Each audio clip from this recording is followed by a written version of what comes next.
Presto. So we pop back over and to Sigil. It's like we have a interesting duo. In most places, someone walking around with a skull on a stick, you know, and a wizard with a really, really pointy hat that craves blood right now, and a giant, what everyone else thinks is a warforged, is walking through the streets. Most people would bat an eye. Not in Sigil. Yeah. On the route that you all took, did you make sure to try to avoid the section? Like, did you go far where supposedly the Lady of Pain are, or just? I mean, just avoid a direct contact. Yeah, like you weren't tempted to try to get anywhere close to that. Not yet. Okay. So, but yeah, you get up here relatively quick because it's like the wizards and the commotion and stuff sort of led you to know where to avoid. I think the logical thing is if there's people on the streets and they're not running the opposite direction, you're probably okay. Mm-hmm. So you've gotten up, and on the steps, sitting near their little perch is what you know to be old Presto. Mm-hmm. So Presto knows him as old man. Old man. Old man. Mm. So. Hey Presto, look, I mean, it's your colleague here. Mm. Mm. He's normally really mean to me. Well, I mean, he's just trying to toughen you up. I am tough now. We'll say that tomorrow. Anyway, why don't you take 5 and, you know, kind of freshen up a little bit. I mean, you've got some vomit all over you. No, I thought you pressed it. I thought you cleaned I did, them up. but I missed a spot. Why don't you go take 5?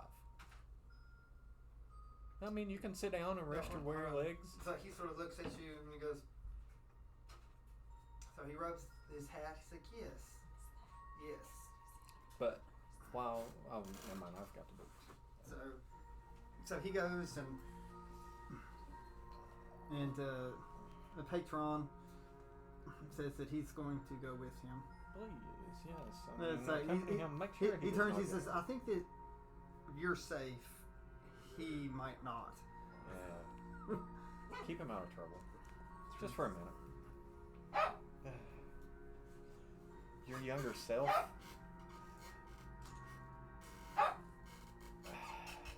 How did you put up with yourself when you was that age? A long time. Lots and lots of other time. Reflecting. You learned a lot over the next how many hundreds of years? Several? I don't remember they age out. Yeah, so I know that. He's got a normal lifespan. So it's been it's probably been 60 years since he was that age. Okay, so over the next 60 years, you really mature a lot. He just sort of grins. He says, I handle Bloodroot much better now. Yeah. I'll believe that when I see it. Anyway. So he takes out a cup. So he pours himself a glass of red something. Well, I'm glad to know that I was not the one that got you addicted to this stuff. But I do know that I did not help the cause. Anyway, we only have a minute before your younger self comes back. I pull out the 3 books. What do you know of these 3 books? It's like, ooh. I figured if anyone around here knew much about them, you would know, or you would know someone. Well, he knows one right off the bat. He says, you don't see that symbol much here, except in back alleys where the proverbial sun don't shine very much, or light doesn't really touch, if you know what I mean. So that's the symbol of Shar. The symbol of Shar. The circle is the symbol of Shar.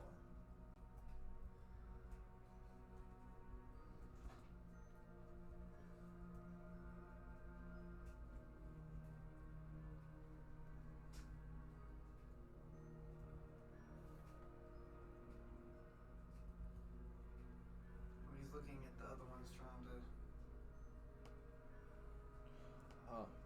why would there be a book of Shar here in Sigil? This is all religions and gods are acknowledged here. It's just they don't openly worship to try to bring their gods here. But there's many things of faith. Druids still believe in nature. Like any cleric here is still going to pray to their gods.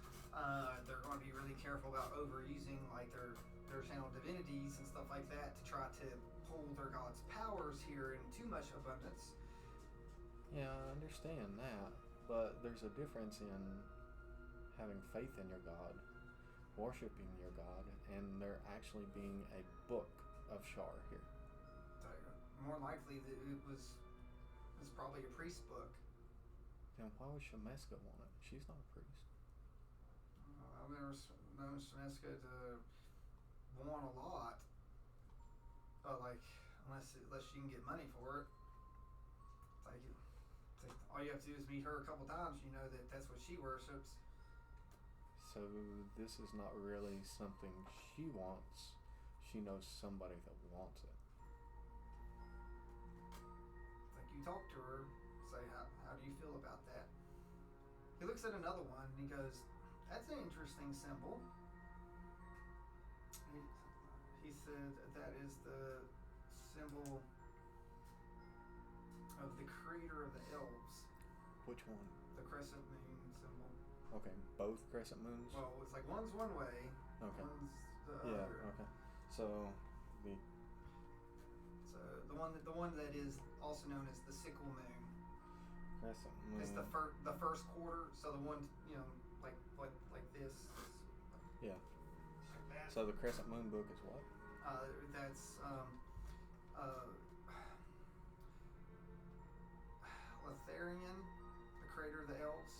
Can you spell that? Larethian.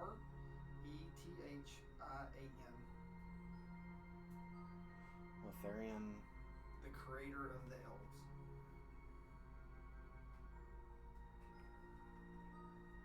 Creator of elves.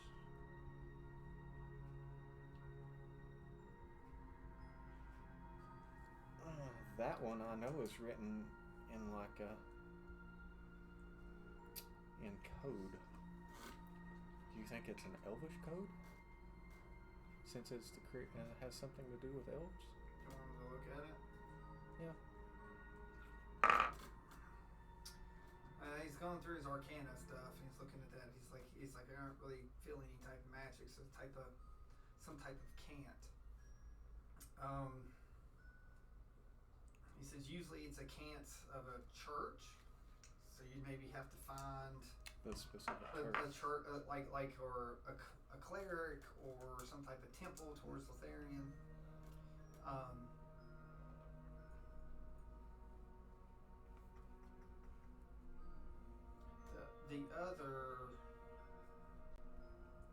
The other one, he doesn't really know what that symbol means.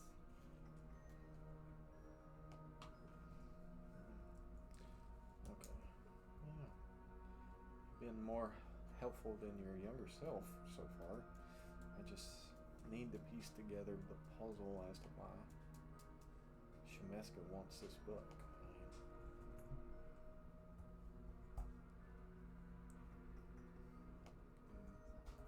She had me to fetch it for her within the House of Liars. The library might be able to help you on the other, also on the other symbol. Yeah, but do I really want to take these books in that library? It's like you don't feel any magic off of them. He said they probably need to be read to have anything come out of them, like to instill. They're equivalent to spell books in a way. Yeah, but will the library not absorb all the content of the book? They won't destroy the books, but no, but I mean, it will add it to their own. I wonder if the library, if they've not had them in there before, or depends on the followers of who's been in there before the adventurers.